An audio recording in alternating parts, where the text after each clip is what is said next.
ಓಂ ಶ್ರೀ ಗಣೇಶ ಶಾರದಾ ಸದ್ಗುರುಭ್ಯೋ ನಮಃ. ಎಲ್ಲರಿಗೂ ನಮಸ್ಕಾರಗಳು.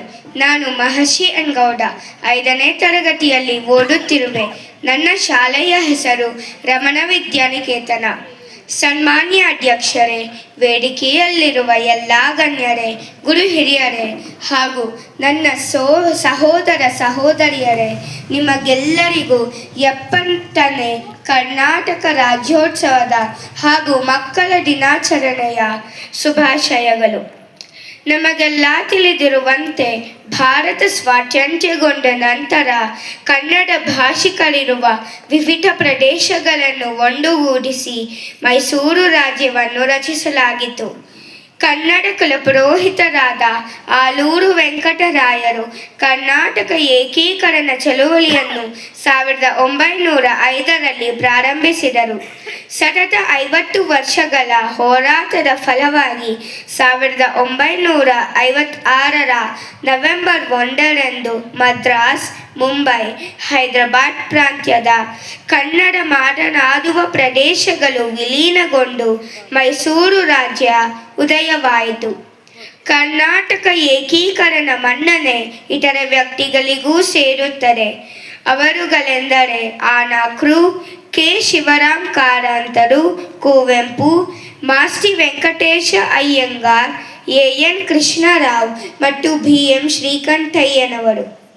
ಮೈಸೂರು ರಾಜ್ಯ ಎಂಬ ಹೆಸರು ಬಹುತೇಕರಿಗೆ ಇಷ್ಟವಾಗದ ಕಾರಣ ಸುದೀರ್ಘ ಚರ್ಚೆಯ ಬಳಿಕ 1973 ನವೆಂಬರ್ 1ರಂದು ಅಂದಿನ ಮುಖ್ಯಮಂತ್ರಿಗಳಾಗಿದ್ದ ದೇವರಾಜ್ ಅರಸ್ ಅವರ ನೇತೃತ್ವದಲ್ಲಿ ಮಹತ್ವದ ನಿರ್ಧಾರವನ್ನು ತೆಗೆದುಕೊಂಡು ರಾಜ್ಯಕ್ಕೆ ಕರ್ನಾಟಕ ಎಂದು ಪುನರ್ನಾಮಕರಣ ಮಾಡಲಾಯಿತು.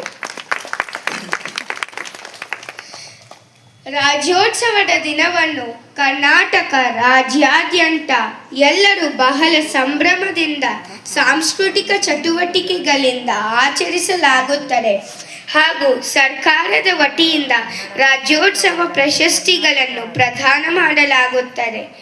ನಾವೆಲ್ಲರೂ ವಾಸಿಸುತ್ತಿರುವ ಈ ಕನ್ನಡ ಕಂಪಿನ ಕಸ್ತೂರಿ ನಗರ ಬಡಾವಣೆಯಲ್ಲಿರುವ ಕಸ್ತೂರಿ ನಗರ ಮಹಿಳಾ ಸಮಾಜದಲ್ಲಿನ ಎಲ್ಲ ಅಮ್ಮಂದಿರು ಹಾಗೂ ಅಜ್ಜಿಯರು ನವೆಂಬರ್ ತಿಂಗಳಲ್ಲಿ ಬರುವ ಕರ್ನಾಟಕ ರಾಜ್ಯೋತ್ಸವ ಹಾಗೂ ಮಕ್ಕಳ ದಿನಾಚರಣೆಯನ್ನು ಸಂಯುಕ್ತಗೊಳಿಸಿ ಮಕ್ಕಳ ರಾಜ್ಯೋತ್ಸವ ಎಂದು ಸಂಭ್ರಮಿಸಲು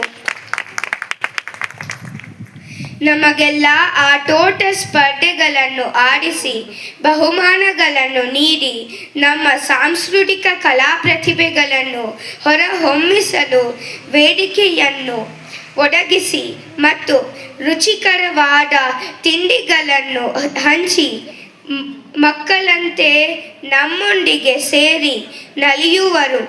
ಈ ಸುವರ್ಣ ಅವಕಾಶಕ್ಕಾಗಿ ಎಲ್ಲ ಮಕ್ಕಳ ಪರವಾಗಿ ಹೃದಯಪೂರ್ವಕ ಧನ್ಯವಾದಗಳನ್ನು ಅರ್ಪಿಸುವೆವು. ನಾವೆಲ್ಲರೂ ಕನ್ನಡಿಗರಾಗಿ ನುಡಿ ಕನ್ನಡ, ನಡೆ ಕನ್ನಡ, ಉಸಿರು ಕನ್ನಡ ಎಂದು ಜೀವಿಸಬೇಕು.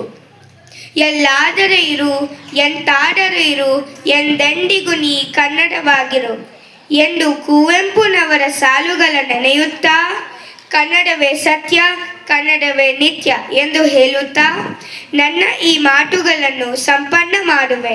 ಜೈ ಹಿಂದ್, ಜೈ ಕರ್ನಾಟಕ ಮಾತೆ. ಧನ್ಯವಾದಗಳು.